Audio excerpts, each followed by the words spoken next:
Good morning everyone. From today we start our physical chemistry syllabus first semester. Basically first semester में हमारे पास दो sections हैं, section A and section B. दोनों में ही हमारे पास 2 चैप्टर्स हैं. सेक्शन A में जो चैप्टर्स पढ़ेंगे हम गैसियस स्टेट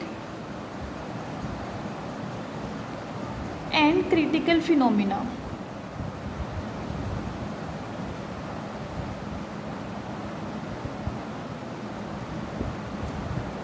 सेक्शन बी में जो हमारे पास चैप्टर आएगा वो आएगा liquid state and solid state. ये हमारा टोटल जो है फर्स्ट सेमेस्टर का फिजिकल केमिस्ट्री का सिलेबस है. 1 बाय 1 हम ये सभी चैप्टर्स करेंगे. तो आज जो चैप्टर हम स्टार्ट करेंगे वो स्टार्ट करेंगे यहाँ से गैसियस स्टेट. ओके, अब जो गैसियस स्टेट जो है फर्स्ट चैप्टर हमारा है ये हम स्टार्ट करेंगे. इसमें पहले हम बेसिक पढ़ेंगे कि गैसेस होती क्या है. First chapter gaseous state combined chapter है ये आपके पास एंड क्रिटिकल फिनोमिना. 2 पार्ट में डिवाइड होगा. पहले हम पढ़ेंगे गैसियस स्टेट के बारे में, उसके बाद हम पढ़ेंगे आगे critical phenomena.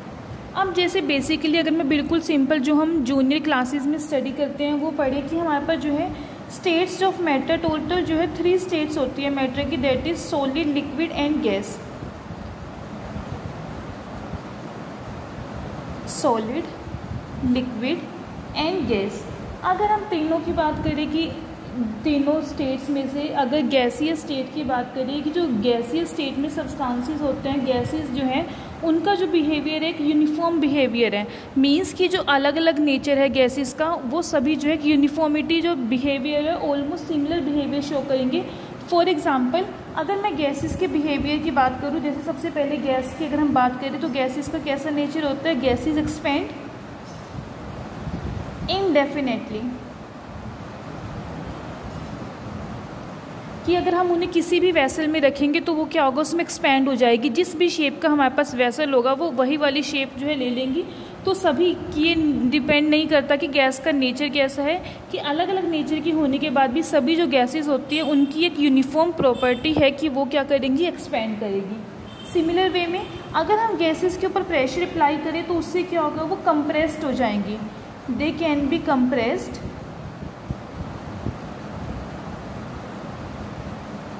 Bye applying pressure, कि अगर हम गैसेस के ऊपर प्रेशर अप्लाई करते हैं तो प्रेशर अप्लाई करने से क्या होता है, गैसेस जो है कंप्रेस्ड हो जाएंगी. गैसेस जो होती है low density, they possess low density, कि जो हम नॉर्मल टेम्परेचर एंड कंडीशन की बात करते हैं, टेम्परेचर जो प्रेशर कंडीशन लेंगे उसमें जो है गैसेस जो होंगी वो लो डेंसिटी पोजेस करेगी. सेकंड नेक्स्ट जो पॉइंट आता है इनकी प्रॉपर्टी में, दैट दे एक्सर्ट प्रेशर. जिस भी वेसल में हम गैसेस को रखते हैं उसकी वॉल्स पे क्या करेंगी, प्रेशर एक्सर्ट करेंगी on the wall of vessel.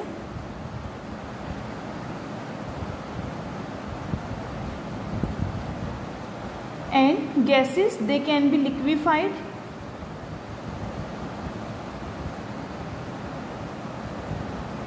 Bye cooling and by applying pressure. Liquefied का मतलब क्या होता है कि गैसेस जो है गैसियस स्टेट से लिक्विड स्टेट में कन्वर्ट हो जाएं. तो गैसेस जो है हम उनको लिक्विड स्टेट में कन्वर्ट कर सकते हैं. कैसे, या तो उनको कूल करके एंड या फिर प्रेशर अप्लाई करके, कि अगर हम गैसेस के ऊपर प्रेशर अप्लाई करेंगे तो उससे क्या होगा, वो जो है लिक्विड स्टेट में कन्वर्ट हो जाएंगी. तो ये जो है एक यूनिफॉर्म बिहेवियर होता है गैसेस का जो वो शो करते हैं कि गैसेस जो है एक्सपैंड हो जाएगी indefinitely. Second thing, they can B compressed, कि हम जो है उनको कंप्रेस्ड कर सकते हैं प्रेशर अप्लाई करके. They have low density, they exert pressure on the walls of vessel, कि जिस भी वेसल के अंदर हम उनको रखेंगे उसकी जो वॉल्स हैं उसके ऊपर गैसेस क्या करेंगी, प्रेशर अप्लाई करेंगी. And next one is they can be liquefied by cooling and by applying pressure, कि अगर हम गैसेस को कूल करें या फिर उनके ऊपर प्रेशर अप्लाई करें तो उससे क्या होगा, प्रेशर अप्लाई करने से गैसेस जो है लिक्विड स्टेट में कन्वर्ट हो जाएंगे. ओके, अब ये तो थी जो जनरल प्रॉपर्टीज़ थी जो हम जूनियर क्लासेस में भी स्टडी करते आए हैं। इसके साथ साथ जो है हमारे पास कुछ लॉज होते हैं जिनको हम बोलते हैं gas law.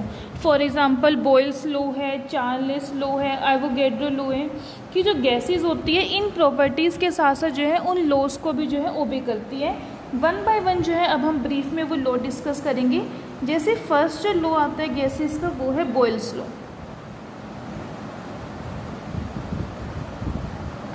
Basically Robert Boyle एक साइंटिस्ट का नेम है जिन्होंने ये लॉ दिया था और इन्हीं के नेम पे ये लॉ है फिर बॉयल्स लॉ। इस लॉ के अकॉर्डिंग क्या है कि अगर हम बात करें गैसेस के वॉल्यूम की, टेम्परेचर जो है बॉयल्स लॉ में क्या होगा, टेम्परेचर कांस्टेंट रहेगा और टेम्परेचर कांस्टेंट होने के साथ साथ अगर हम प्रेशर को चेंज करेंगे तो प्रेशर चेंज करने से क्या होगा, जो वॉल्यूम है गैसेस का वो वॉल्यूम क्या है, चेंज होगा। मतलब कि बॉयल्स लॉ क्या कहता है, टेम्परेचर रिमेनिंग कांस्टेंट, ये कंडीशन है कि अगर हम जो है टेम्परेचर को कांस्टेंट रखते हैं, कांस्टेंट का मतलब कि वो चेंज नहीं होगा, the volume of given mass of a gas is inversely proportional to its pressure। Boyle's law क्या कह रहे हैं कि अगर टेम्परेचर कांस्टेंट रहता है तो उस केस में क्या होगा, जो वॉल्यूम है गैस का वो इन्वर्सली प्रोपोर्शनल होगा किसके, प्रेशर के। देखो जो प्रोपोर्शनल होते हैं हम दो वे से पढ़ते हैं, एक तो होता है डायरेक्टली प्रोपोर्शनल और एक होता है इन्वर्सली प्रोपोर्शनल। डायरेक्टली प्रोपोर्शनल का मतलब क्या होता है कि अगर फर्स्ट वाला फैक्टर इंक्रीज हो रहा है तो सेकंड वाला फैक्टर भी क्या सेम अमाउंट में इंक्रीज होगा। सिमिलर वे में यहाँ पे हमारे पास है इन्वर्सली प्रोपोर्शनल। इन्वर्सली प्रोपोर्शनल उसका अपोजिट हो जाएगा, मतलब कि अगर हम इसको मैथमेटिकली लिखें, V से हम डिफाइन कर रहे हैं वॉल्यूम को एंड P से प्रेशर को, तो V is inversely proportional to pressure.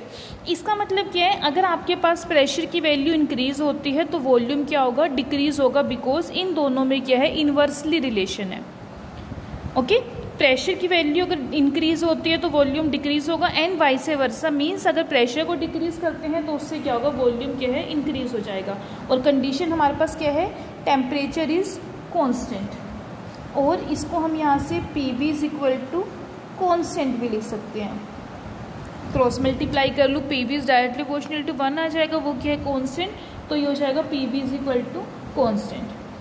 Okay, अब अगर हम बात करें कांस्टेंट टेम्परेचर पे, एक हमारे पास गैस है जिसका वॉल्यूम हमने लिया है V1। V1 is the volume of gas at pressure P1। Temperature जो है कांस्टेंट है। सेकंड, अगर हम इसके प्रेशर को चेंज करते हैं P2 पे, प्रेशर P1 से चेंज कर रहे हैं P2 में, तो वॉल्यूम क्या होगा, वॉल्यूम V1 से चेंज हो जाएगा V2 में। मीन्स P1 इंटू V1 इस वाले लॉ के according PV is equal to constant, तो P1 into V1 is equal to P2 into V2, ये आ जाएगा हमारे पास।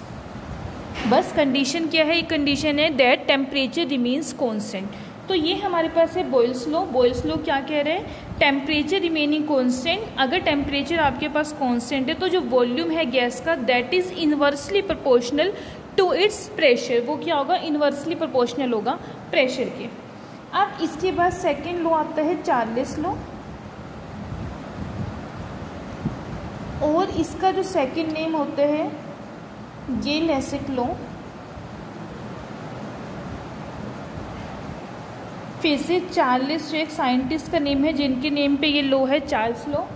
इसमें क्या है, अब जो भी हम लॉ पढ़ रहे हैं उसमें जो है हम एक फैक्टर को कांस्टेंट लेके चल रहे हैं। जैसे बॉयल्स लॉ में जो है टेम्परेचर कांस्टेंट था, चार्ल्स लॉ की अगर हम बात करें तो हम ये लॉ जो है ऑब्जर्व करते हैं एट कांस्टेंट प्रेशर। चार्ल्स ने क्या ऑब्जर्व किया था कि अगर हमारे पास प्रेशर कांस्टेंट है तो उस केस में क्या है कि जो गैस है उसका जो वॉल्यूम इंक्रीज होगा अगर हम गैस को हीट करते हैं। हीट करने का मतलब टेम्परेचर उसका चेंज कर रहे हैं। यहाँ पे जो है हमारे पास प्रेशर कांस्टेंट है और हम टेम्परेचर को चेंज कर रहे हैं, तो अगर हम किसी गैस को हीट करेंगे तो उसका जो वॉल्यूम इंक्रीज होगा वो सेम डिग्री से इंक्रीज होगा। चार्ल्स ने क्या ऑब्जर्व किया था कि जो गैस का वॉल्यूम है that increase by the same amount. अगर हम जो है गैस को हीट करते हैं 0 डिग्री टेम्परेचर से लेके किसी एक पर्टिकुलर डिग्री टेम्परेचर तक। ओके, इसकी डिफाइन कैसी होगी, pressure remaining constant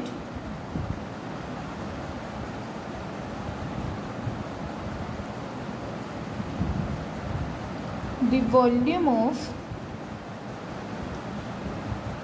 given mass of a gas increases और डिक्रीजेस, चेंज हो रहा है वो इंक्रीज में भी हो सकता है चेंज और डिक्रीज में भी हो सकता है, by 1/273 of its volume of 0 degree Celsius for every degree rise और fall of temperature. Basically Charles ने जो है जब इस लॉ को फाइंड आउट किया था, इसने क्या पता लगाया था कि अगर प्रेशर हमारे पास कांस्टेंट रहता है तो जो वॉल्यूम इंक्रीज हो रहा है for every degree rise in temperature वो क्या होगा, सेम होगा। फिर उसके बाद गेल ऐसे कि एक अलग साइंटिस्ट का नेम है, इन्होंने क्या है एग्जैक्ट इंक्रीज कितना हो रहा है वो कैलकुलेट किया था और उनके बेसिस पे जो है एक जनरलाइजेशन दी थी। ये जो जनरलाइजेशन है ये वो है, pressure remaining constant the volume of given mass of a gas increase और डिक्रीज कि किस फैक्टर से इंक्रीज या डिक्रीज होगा 1/273। इन्होंने जो है ये इसका एग्जैक्ट कितना इंक्रीज हो रहा है वो कैलकुलेट किया था इस फैक्टर के अकॉर्डिंग।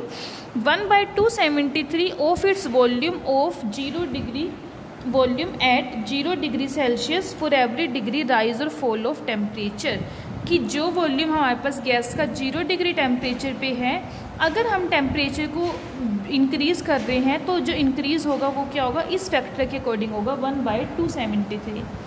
अब इसको मैथमेटिकली लिखिए, उससे ही ज़्यादा क्लियर होगा। सबसे पहले अगर हम बात करते हैं, अगर हमारे पास टेम्परेचर जो है 0 डिग्री सेल्सियस है, उस केस में हम वॉल्यूम लेके चलते हैं V नोट। V नोट क्या है, volume of gas at 0 degree temperature.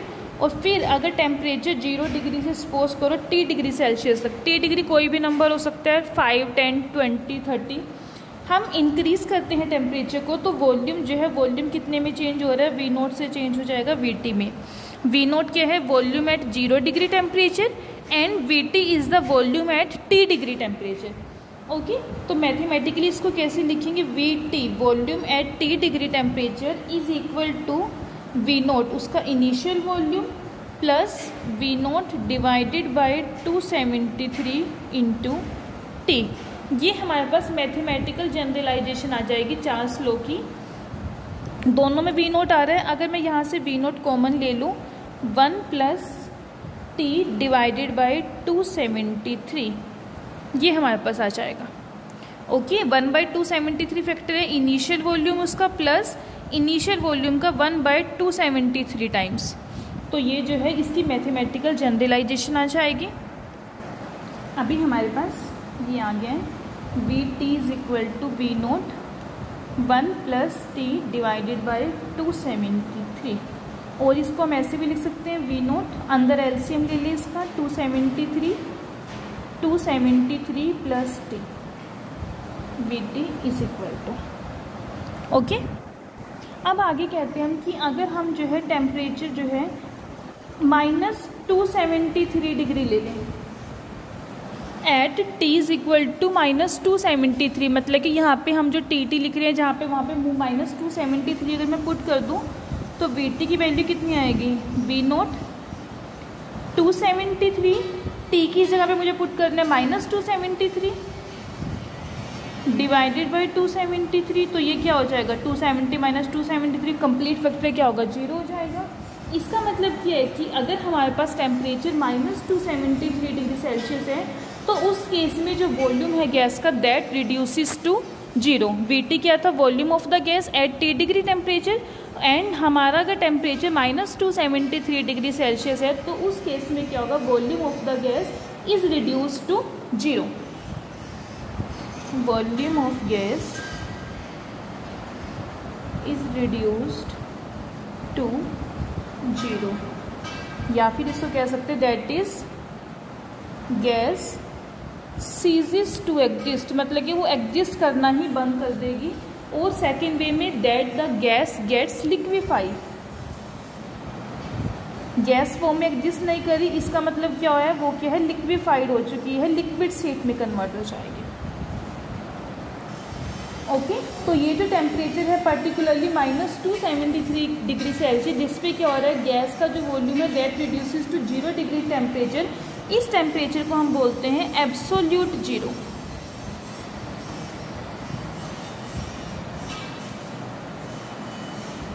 Absolute zero मतलब कि temperature at which gas ceases to exist is called absolute zero, और इसको हम रिप्रेजेंट करते हैं 0 डिग्री के इस तरीके से। के का यहाँ पे मतलब है केल्विन। ओके, तो means 0 degree Celsius is equal to 273 kelvin. ये आ जाएगा आपके पास यहाँ से एक रिजल्ट। तो एब्सोल्यूट जीरो हम किसको बोलेंगे? Temperature at which the gas volume of the gas is reduce to zero, और सेकेंड वे में कैसे कह सकते हैं? That means the gas ceases to exist. इसका मतलब क्या हुआ कि अगर हमें टेम्परेचर डिग्री सेल्सियस से केल्विन में कन्वर्ट करना है तो उसके लिए हमें वहाँ पे क्या करना होगा? 273 जो है उसमें ऐड करना होगा। Temperature in T degree Celsius है, इसको हम 273 ऐड करेंगे इसमें, तो ये कन्वर्ट हो जाएगा फिर हमारे पास केल्विन में, और इसको कैपिटल T से लिख देते हैं। ये आ गया आपके पास रिजल्ट। क्लियर? फर्स्ट वाली इक्वेशन में पुट करेंगे जो हम लिख के चल रहे थे, 273 प्लस T की जगह पे कैपिटल T लिख दें। VT is equal to V0, T plus 273 इसकी जगह पे कैपिटल T डिवाइडेड बाय 273। अब V0 क्या है? Volume of the gas at 0 degree temperature. 273 ये फैक्टर में क्या कॉन्स्टेंट है, तो यहाँ से हमारे पास क्या आ जाएगा? VT it is directly proportional to temperature. और ये कंडीशन कब होगी? If pressure remains constant. अगर हमारे पास प्रेशर जो है कॉन्स्टेंट है और V is directly proportional to T। Volume of the gas is directly proportional to temperature. अगर आप टेम्परेचर इंक्रीज करोगे, जितना डिग्री राइज इन टेम्परेचर करोगे, उसी के अकॉर्डिंग क्या होगा? जो गैस है उसका जो वॉल्यूम है वो वॉल्यूम भी क्या होगा? इंक्रीज हो जाएगा। अब एक हमारे पास वो रिजल्ट था जिसके बेस में हमने 40 लो को डिफाइन किया था। अब एक हमारे पास सेकेंड रिजल्ट ये आ गया, तो इस बेसिस पे हम 40 कंबाइन दोनों का लो हो जाएगा। चार्ल्स ये लेसिक लो, इसको कैसे डिफाइन करेंगे? Pressure remaining constant, the volume of given mass of a gas is directly proportional to its absolute temperature. Pressure constant रहेगा, वॉल्यूम जो है गैस का that is directly proportional to temperature. Okay, अब mathematically V is directly proportional to T। अगर मैं इसको इसके divide में ले आऊँ, V divided by T is equal to constant, और साथ में कंडीशन क्या है? Pressure is constant. फिर से इसे पुट करें, V1 डिवाइडेड बाई T1, ऐसे ही V2 डिवाइडेड बाई T2। ये आ जाएगा। V1 क्या है? Volume of the gas at temperature T1 and V2 is the volume of the gas at temperature T2। Okay, ये हमारे पास था गैसेस का सेकेंड लो। फर्स्ट लो जो हमने पढ़ा वो था बॉयल्स लो, जिसमें जो है हमने बात की थी कि अगर हमारे पास जो है टेम्परेचर कांस्टेंट रहता है तो वॉल्यूम किस तरीके से वैरी करेगा? प्रेशर के साथ। सेकेंड लो था चार्ल्स लो, जिसमें हमने कहा कि प्रेशर कांस्टेंट रहेगा और उसमें क्या होगा? फिर टेम्परेचर इंक्रीज करने से वॉल्यूम में किस तरीके से चेंज आएगा। Now third law is Avogadro law. जो हमने ये पढ़ा चार्ल्स लो, इसमें एक हमारे पास डिफाइन आई एब्सोल्यूट जीरो की। इसी के बेसिस पे जो है एक इसमें हम बोलते हैं एब्सोल्यूट स्केल या फिर केल्विन स्केल ऑफ टेम्परेचर।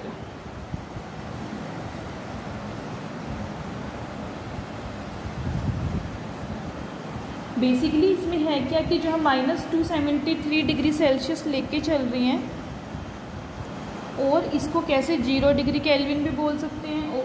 ठीक है, इसके बेसिस पे जो है हमने एक स्केल ड्राइव किया जिसको हम बोलते हैं एब्सोल्यूट स्केल या फिर केल्विन स्केल।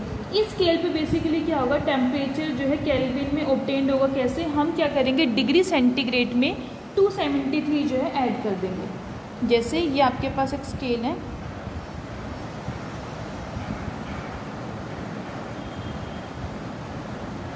-273, ये हमारे पास डिग्री सेल्सियस में है, -173, -73, 0, 50, 100, ऐसे ऐसे ही चलेगा। और नीचे हम लेके चल रहे हैं केल्विन में, तो -273 पे कितना होगा 0, ऐसे ही 100 आ जाएगा -173 पे, यहाँ पे आ जाएगा 200, 0 पे आ जाएगा +273। इस तरीके से ये वैल्यू जो है चलेंगी। इस स्केल को हम बोलेंगे एब्सोल्यूट स्केल और kelvin scale of temperature. Okay, अब नाउ प्रोसीड करते हैं थर्ड लॉ पे, एवोगैड्रो लॉ। एवोगैड्रो भी जो है एक साइंटिस्ट का नेम है जिन्होंने एक हाइपोथेसिस दी थी जिसके बेसिस पे लॉ बना एवोगैड्रो लॉ। एवोगैड्रो लॉ क्या कहता है, under similar conditions of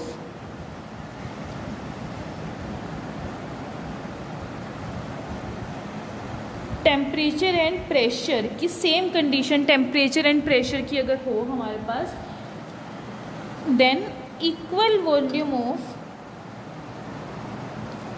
all gases contain the same number of molecules.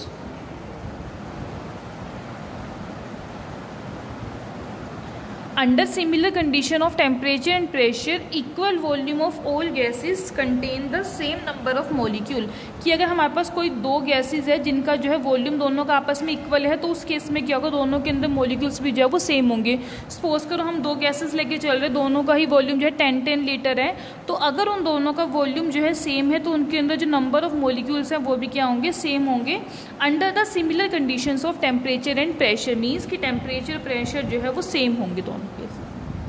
Okay, तो इसको जो है हम सेकंड वे में इस तरीके से डिफाइन कर सकते हैं। सिमिलर कंडीशन का मतलब क्या होगा, टेम्परेचर एंड प्रेशर की है कॉन्स्टेंट है, उस केस में क्या होगा, वॉल्यूम जो है गैस का that is directly proportional to the number of molecules. V हो गया volume of the gas and N is the number of molecules. Okay, और साथ में क्या लिखेंगे, temperature and pressure are constant. Temperature और प्रेशर हमारे पास यहाँ पे क्या है, कॉन्स्टेंट है। ओके, अब अगर हम बात करें जैसे एसटीपी की बात करते हैं, एसटीपी का मतलब कि अगर हम स्टैंडर्ड टेम्परेचर प्रेशर लेके चल रहे हैं, 1 मोल ऑफ एवरी गैस जो होती है दैट कंटेन्स 6.022 इंटू 10⁻23 मोलिक्यूल्स। ये पढ़ते हैं कि 1 मोल ऑफ गैस उसके अंदर जो है इतने नंबर ऑफ मोलिक्यूल जो हमारे पास होते हैं, और इस नंबर को हम बोलते हैं एवोगैड्रो नंबर। +2 क्लास में हम पढ़ते हैं एवोगैड्रो नंबर क्या होता है, 6.022 इंटू 10⁻23 मोलिक्यूल्स। और इसको जो है जनरली हम रिप्रेजेंट करते हैं एवोगैड्रो नंबर को N नोट के साथ। ओके, तो जनरली जो है हाइपोथेसिस ये एवोगैड्रो नंबर थी और इसी के बेसिस पे जो लॉ बना वो हमारे पास आता है एवोगैड्रो लॉ। अब जो नंबर ऑफ मोलिक्यूल्स मोल्स जो होते हैं वो हम स्मॉल n से रिप्रेजेंट करते हैं, और उसको कैलकुलेट कैसे करते हैं, capital N divided by N note. ये हमारे पास फॉर्मूला होता है कैलकुलेट करने का, और N नोट क्या है, एवोगैड्रो नंबर। ये तो एक फिक्स नंबर है, मतलब क्या होगा, ये कॉन्स्टेंट है, तो यहाँ से स्मॉल n जो है that is directly proportional to capital N, ये आ जाएगा आपके पास। ओके, अभी हमने क्या कहा था, volume is directly proportional to number of molecules. अब क्या कह रहे हैं, number of moles is directly proportional to number of molecules. अगर हम इन दोनों इक्वेशन को देखें, दोनों की राइट हैंड साइड सेम है, राइट हैंड साइड सेम है तो हम लेफ्ट हैंड साइड को इक्वेट कर सकते हैं। उससे हमारे पास क्या आ जाएगा, यहाँ पे V is directly proportional to N। Okay, पहली कंडीशन क्या थी एवोगैड्रो लॉ के according, volume is directly proportional to number of molecules, and second हम कह रहे हैं number of moles is directly proportional to number of molecules. तो दोनों को कंबाइन करके क्या आएगा, V is directly proportional to N। और इसको in terms of number of moles लिखना हो तो कैसे लिख सकते हैं, V is directly proportional to small n। Small n represents the number of moles of gas. Okay, तो ये हमारे पास है third law basically Avogadro law, जो किसके ऊपर बेस्ड है, एवोगैड्रो नंबर हाइपोथेसिस के ऊपर। वो क्या कहता है कि similar condition of temperature and pressure में क्या होगा, equal volume of all gases containing same number of molecules, कि सेम नंबर ऑफ मॉलिक्यूल्स होंगे अगर हमारे पास दो गैसेस का जो वॉल्यूम है वो क्या है, हमारे पास सेम है। क्लियर।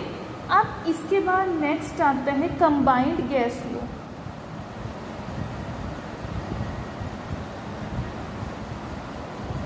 और इसको हम गैस इक्वेशन के नेम से भी जानते हैं। अभी तक हमने 3 लॉज पढ़े, Boyle's law, Charles law and third one is Avogadro law.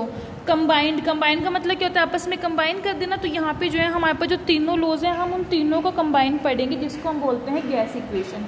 अब 1 बाय 1 लेके चलते हैं। सबसे पहले अगर मैं बात करूँ according to Boyle's law, according to Boyle's law हमारे पास क्या था, volume is inversely proportional to pressure, यही पढ़ा है हमने first law. Then second according to Charles law, volume is directly proportional to temperature, इस केस में टेम्परेचर कांस्टेंट है, इस केस में प्रेशर कांस्टेंट है। And third one according to Avogadro law, volume is directly proportional to number of moles, इस case में temperature remains constant, pressure remains constant and temperature and pressure both remains constant. इनको अगर मैं suppose कर लूँ equation number 1 हो गई, volume is directly proportional to inversely proportional to pressure, यहाँ पे सेकंड इक्वेशन और ये ले ली मैंने थर्ड इक्वेशन। तो अगर मैं कंबाइन कर दूँ तीनों इक्वेशंस को ऑन कंबाइनिंग इक्वेशन 1, 2 एंड 3, हमारे पास क्या आएगा, वॉल्यूम देखो लेफ्ट हैंड साइड में तीनों की वॉल्यूम है, is inversely proportional to pressure, directly proportional to temperature, directly proportional to number of moles. बीच में प्रोपोर्शनैलिटी साइन है, इसको हटाने के लिए हम क्या करेंगे, कोई ना कोई कांस्टेंट लगाएंगे। पहले मैं इसको नॉर्मली ऐसे लिख रही हूँ, टेम्परेचर एंड एन। अब इस साइन को हटाने के लिए हमें कोई ना कोई कांस्टेंट इंट्रोड्यूस करना होगा। Let it be R, V is equal to R 1/P into temperature into N. R यहाँ पे क्या है, आर को हम बोल लेंगे कांस्टेंट ऑफ प्रोपोर्शनैलिटी और इसको हम कहते हैं गैस कांस्टेंट।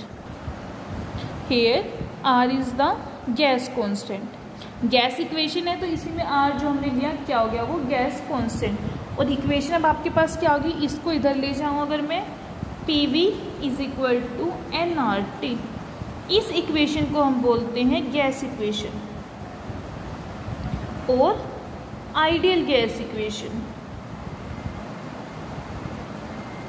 इसको हम आगे जाके अभी डिटेल में स्टडी करेंगे, what is the meaning of ideal gas equation, क्या है ये आइडियल वर्ड, हम क्यों यूज़ कर रहे हैं। बस अभी आप यहाँ पे ये देखो कि हमने जो है कंबाइंड गैस लॉ निकाला। कंबाइंड गैस लॉ क्या है कि जिसमें हमने अभी तक के जो 3 लॉ पढ़े हैं उन तीनों को हमने एक्सप्लेन किया है। उन तीनों को कंबाइन करने से क्या हमारे पास एक इक्वेशन आती है, that is PV is equal to nRT, और इस इक्वेशन को हम बोलते हैं आइडियल गैस इक्वेशन। ओके और अभी मैंने बीच में एक वर्ड बोला था STP। STP की फुल फॉर्म होती है standard temperature and pressure. Similar way में आप फिजिकल केमिस्ट्री में एक टर्म पढ़ोगे NTP। एक ही बात है, STP कहो या फिर NTP कहो, one and the same thing. इसका मतलब है नॉर्मल, कहीं पे आपको स्टैंडर्ड टेम्परेचर प्रेशर लिखा मिल जाए, कहीं पे नॉर्मल, मतलब कि एक स्टैंडर्ड हमने रेंज ले ली। इसमें क्या है कि जो हमारे पास कोई भी गैस का वॉल्यूम हम लेके चल रहे हैं, that changes with temperature and pressure. तो कंपेयर करने के लिए डिफरेंट गैसेस के वॉल्यूम को हमने जो है उनके लिए सेम कंडीशंस यूज़ कर ली गैस इक्वेशन के थ्रू, जिसको हम बोल देते हैं STP कंडीशंस। बेसिकली इन कंडीशंस में जो प्रेशर है वो हमारे पास जो है रहेगा 1 atmosphere and temperature is 0 degree Celsius. 0 degree को हम और क्या लिख सकते हैं, 273 केल्विन। अगर हम केल्विन की बात कर रहे हैं, डिग्री सेल्सियस स्केल की बात करेंगे तो 0 डिग्री सेल्सियस, अगर केल्विन की बात कर रहे हैं तो हो जाएगा 273 केल्विन। ओके तो ये हमारे पास जो कंडीशंस हैं न्यूमेरिकल्स में हम यूज़ करेंगे, या फिर फर्दर आगे बात करते हैं अंडर STP कंडीशंस। उसका मतलब क्या है कि जो नॉर्मल हम कंडीशंस लेके चल रहे हैं और उसके अकॉर्डिंग क्या है, pressure is 1 atmosphere and temperature is 0 degree Celsius और 273 केल्विन। ओके ये तो थी बीच में जनरल सी एक बात। अब आगे देखो, हमने इक्वेशन लिखी थी PV is equal to nRT। यहाँ पे R क्या है, गैस कॉन्स्टेंट। अगर हम बात करें सिग्निफिकेंस की, कई बार क्वेश्चंस में ये भी पूछ लेते हैं significance of gas constant R, वो कैसे निकाल लेंगे। सबसे पहले इक्वेशन लिखेंगे PV is equal to nRT। अब हम R को जो है लेफ्ट साइड पे ले आते हैं, बाकी सबको P into V divided by N into T, ये आ जाएगा। P के है pressure, volume, number of moles and temperature. Okay, अब जो एक एक करके हम इन सब में इनका फॉर्मूला लगाएंगे। प्रेशर किसके इक्वल होता है? Force per unit area. Volume length multiply by breath multiply by height, तीनों है तो लेंथ ही, तो इसको मैं L क्यूब लिख सकती हूँ। सिमिलर वे में नीचे है हमारे पास number of moles and multiply में टेम्परेचर इन डिग्री सेल्सियस, तो इसको लिख दिया मैंने डिग्रीज। आप देखो आगे, force divided by area. Area किसके इक्वल होता है? लेंथ इंटू ब्रेथ, ये भी दोनों लेंथ है, तो इसको लिख सकते हैं L square into L cube divided by moles into degrees. L raise to power 2, L raise to power 3, यहाँ से ये 2 कैंसिल हो जाएगी, 1 पावर रह जाएगी लेफ्ट। तो ऊपर क्या आ गया? Force into length divided by moles into degrees. Force into length क्या हो जाएगा? Work done. वर्क डन क्या होता है? Force multiply by length and नीचे है मोल्स इंटू डिग्रीज, और इसको हम क्या बोलेंगे? वर्क डन पर डिग्री पर मोल।